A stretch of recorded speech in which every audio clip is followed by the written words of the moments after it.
Hey gang, name is David Boice, author of 52 Churches in 52 Weeks.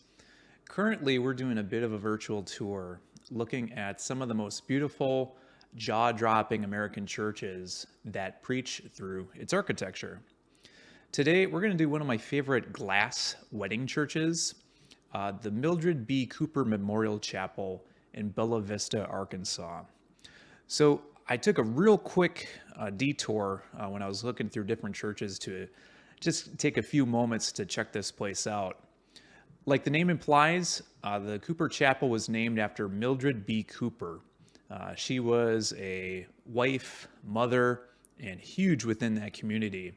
She started garden clubs, libraries, Girl Scout troops. She did it all. So when she passed away, her husband and family wanted to do something special to celebrate her life and also celebrate her spirituality. So if you ever get lucky enough to visit the Cooper Chapel, one of the very first things that you'll notice is you go through these winding trails and towering pines before you even see the chapel. There's chirping birds above you, mischievous squirrels. You also get a sense of paranoia if you are alone, that maybe there's a bear or two right around the corner. Now, this church, it looks like it's in the middle of a fairy tale book. So you could see Little Red Riding Hood, Hansel and Gretel, Goldilocks and the three bears. Well, maybe not the bears. I gotta get away from this bears analogy.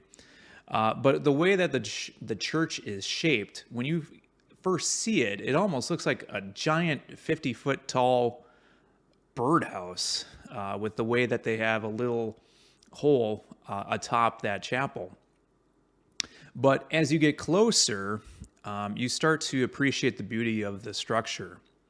So the Cooper Chapel, the inspiration was taken from the Gothic cathedrals of the Middle Ages. And when it comes to Gothic architecture, the defining aspect of that, it's the pointed arches. So usually you're going to see all these different types of stone and rocks that are going to be built up going towards the top. And what that does is it makes the structure very tall and spacious. So added with stained glass windows, you usually see light that will pour in through the stained glass windows to create all this light and shadow. So when the architects were designing the Cooper Chapel, they wanted to borrow that. And the architects, the names were Fay Jones and Maurice Jennings.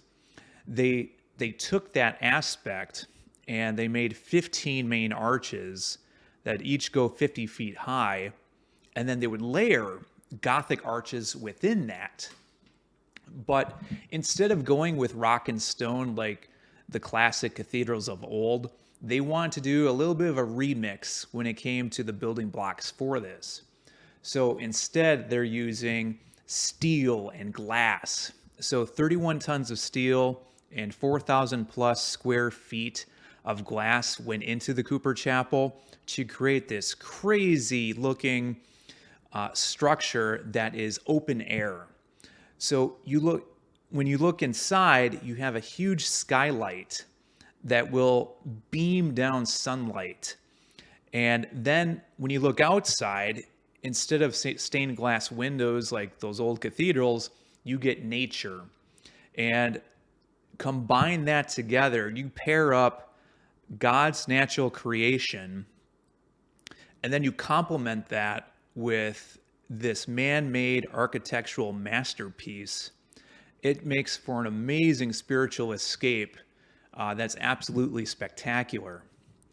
So I like to kind of go, when it comes to these churches, what the church service is like. There are no church services at the Cooper Chapel. This is specifically designed primarily for weddings. But you also will have some concerts, some baptisms, and other type of special events. Currently, it costs about $600 to rent the Cooper Chapel for 90 minutes.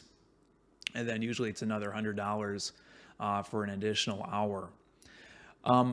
One thing that they also do, if you ever do want to check it out, usually 4 days before Christmas is perfect.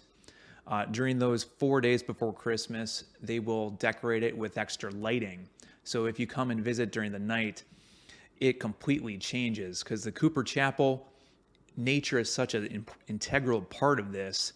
You can go during the fall and you're going to see leaves all over the place. Summer, you're going to see the greens. Winter, you're going to have snow-covered grounds all around you. So it's an integral part when it comes to whenever that you visit. So that's today's video. My name is David Boice, author of 52 Churches in 52 Weeks. If you'd like to support my work, I have the Amazon link in the description below. Like and subscribe so you can keep up to date with future videos. So until next time, thanks for watching.